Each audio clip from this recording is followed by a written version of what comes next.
Buongiorno cari amici e benvenuti anche oggi al canale vostro Marietto Veneziano. Oggi parlerò un po' della Luna, perché ho avuto alcuni amici che mi hanno chiesto se è un satellite artificiale. Ma prima di fare questo, il vostro Marietto Veneziano vi chiede di iscrivervi al canale YouTube di Ildegarda, al canale YouTube del vostro Marietto Veneziano e di venirci a trovare nei nostri gruppi Facebook e anche in Telegram, dove nel gruppo dei magici arcieri Bertoldini il Degana Marietto Veneziano coadiuvati da Miras tengono un percorso esoterico gratuito. Vi ricordo anche che se volete fare dei commenti con delle domande si fanno qui sotto, non in PVT o magari in Face. È meglio che attiviamo un pochettino questo canale così che fa ambiente. Bene, iniziamo un po' con questo discorso della Luna. Qualche anno fa è uscito un grande, come si dice, non predicatore ma divulgatore, a incominciare a sparare che dopo aver preso una sostanza psicotropica del Sud America, a un certo punto ha capito che la Luna era un satellite artificiale. Il vostro Marietto invece ha un'altra visione e qui vi racconto un po' la storia. Quando ebbi più o meno 15 anni, con mio amico nome Fantasia Marchino, andammo a montare fuori dalla casa di una persona che poi in futuro sarebbe diventata un sindaco molto potente, la tenda canadese. A un certo punto cosa successe? Era estate e noi giocavamo a fare un po' insomma gli esploratori. Uscì questa signora con sua figlia e mi diede una bibita a me. Mi diede una bibita a me da bere, ma non al mio amico. Io volevo condividerla con il mio amico non la voleva, insomma era un'imboscata. Presi questa bibita da bere e a un certo punto mi trovai fuori 2 metri dalla tenda che svolazzavo e c'era il capitano degli alpini che non voleva che svolazzavo via. Allora sono rientrato, ma sono riuscito a stare poco nel corpo e sono schizzato e sono arrivato sulla Luna.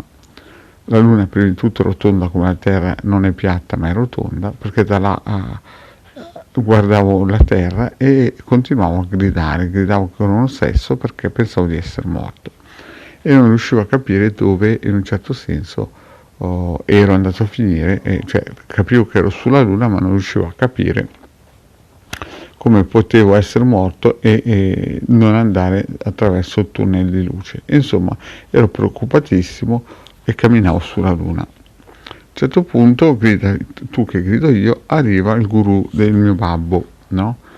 Che lui da piccolino, a 7 anni più o meno, mi aveva fatto conoscere in una pillola che dirò poi in futuro, no? Che racconterò poi in futuro.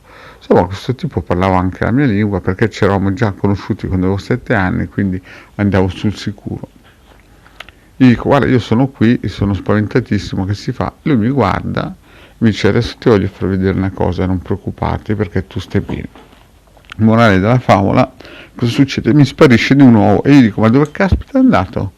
Io ero spaventatissimo. Morale della favola, lui ritorna e mi dice, io sono entrato dentro la Luna.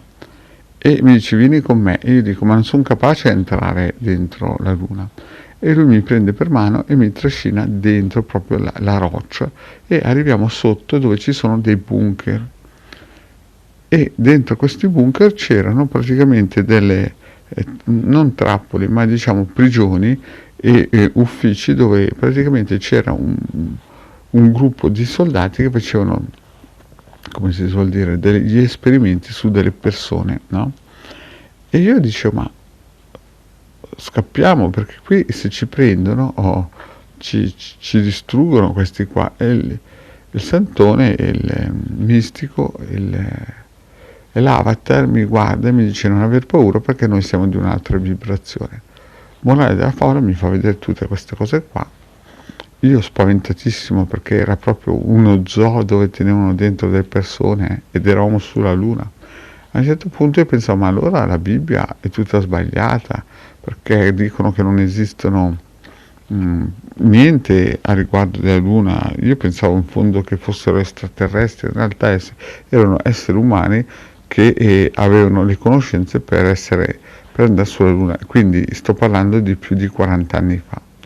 Morale della favola, mi fa fare questo tour, no? Mi fa vedere tutte queste cose pazzesche, alla fine usciamo e ritorniamo sul piano lunare e a un certo punto mi dice ecco tu hai visto quello che dovevi vedere e adesso io me ne vado e come è arrivato se n'è andato.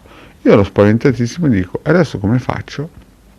Morale della favola, dopo pochi secondi che ho pensato questo, flop, sono tornato nel mio corpo, sono passato dalla luna e sono ritornato adagio adagio dentro il mio corpo. Quando sono ritornato nel mio corpo c'era lì questa donna che sarebbe poi diventata nel futuro un sindaco di quel paese dove abitavo, sua figlia, il Marchino, che mi guardavano e mi dissero ma dove sei andato? E io gli raccontai tutta la storia pensando che mi avrebbero preso per matto.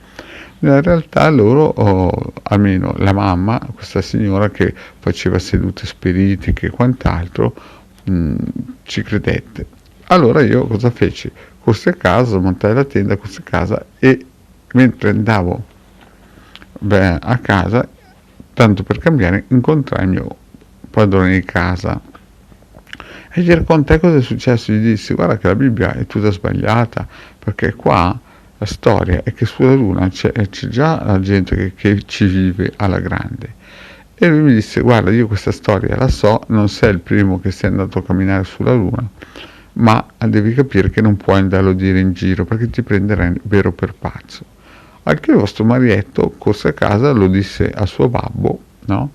E suo babbo lo guardò, era come se lo sapessero tutti in quel momento lì, lo ascoltò e gli disse senti queste cose qua tientele per te perché sennò ti prendono per pazzo.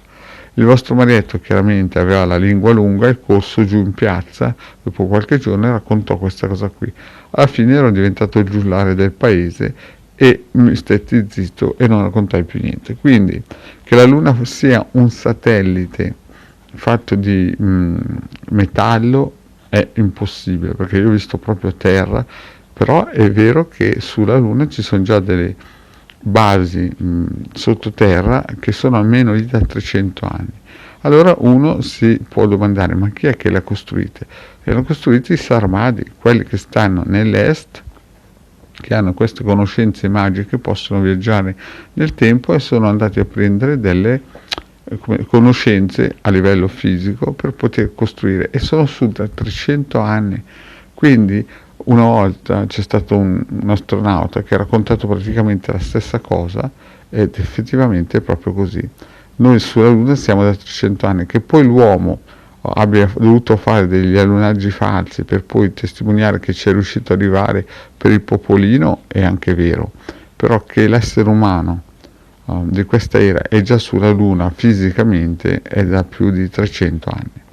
Quindi non è un satellite, è proprio una cosa, non è artificiale, è proprio una cosa creata dalla Keter e ci influisce in un modo molto potente. E in più ci sono questi campi di concentramento perché sono queste persone che vengono prese con un karma pesante e al posto che portarli sotto la Siberia per paura che scappino li portano su.